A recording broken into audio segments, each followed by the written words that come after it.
નાયબ મુખ્યમંત્રી હર્ષ સંઘવીએ રાજુ કરપડા સાથે મુલાકાત કરી। ભાજપમાં જોડાયા પછી રાજુ કરપડા અને ડેપ્યુટી સીએમની આ મુલાકાત। ડેપ્યુટી સીએમ હર્ષ સંઘવીએ ખેડૂતોને આશ્વાસન આપ્યું છે તેમ તેમણે જણાવ્યું। ખેડૂતોને જે પણ પ્રશ્નો છે તેનું નિરાકરણ લાવવાની ખાતરી પણ આપી છે।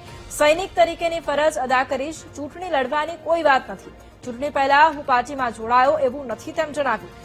જે જવાબદારી આપવામાં આવશે તે નિષ્ઠાથી નિભાવીશ। પાર્લામેન્ટરી બોર્ડની બેઠક છોડી અને રાજુ કરપડાને મળવા માટે પહોંચ્યા હતા હર્ષ સંઘવી। બંને નેતાઓ વચ્ચે 2 મિનિટ સુધી મહત્વપૂર્ણ વાતચીત પણ થઈ।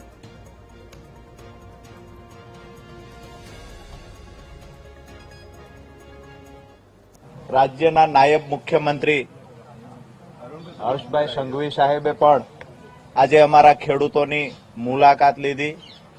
ખેડૂતોને આશ્વાસન પણ આપ્યું છે આવનાર સમયમાં ખેડૂતોના જે પણ પ્રશ્ન નાના મોટા વણ ઉકેલાયેલા જે પ્રશ્ન છે એનું નિરાકરણ લાવવાની ખાતરી પણ આપી છે। સ્વાભાવિક છે કે એક સૈનિક તરીકેની ફરજ અદા કરવા આવ્યા છીએ, કોઈ ચૂંટણી લડવાની વાત નથી અને ચૂંટણીના મુદ્દે કોઈ પાર્ટીમાં જોઈન થવું એવું પણ બિલકુલ એટલે ન હોઈ શકે કે હું જે જગ્યાએ હતો ત્યાં પણ ઓલરેડી એક સારા એવા નેતા તરીકે, આગેવાન તરીકે લોકોએ મને સ્વીકાર્યો હતો।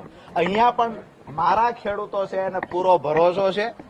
કોઈ રાજકીય પાર્ટી કોઈ આક્ષેપ પ્રતિ આક્ષેપ કરશે પણ અમારા ખેડૂતોને પૂરો ભરોસો છે એટલે જ આજે હજારોની સંખ્યામાં ખેડૂતો રાજુ કરપડાના ખંભે હાથ મૂકીને કહી રહ્યા છે કે રાજુ કરપડાનો નિર્ણય યોગ્ય છે।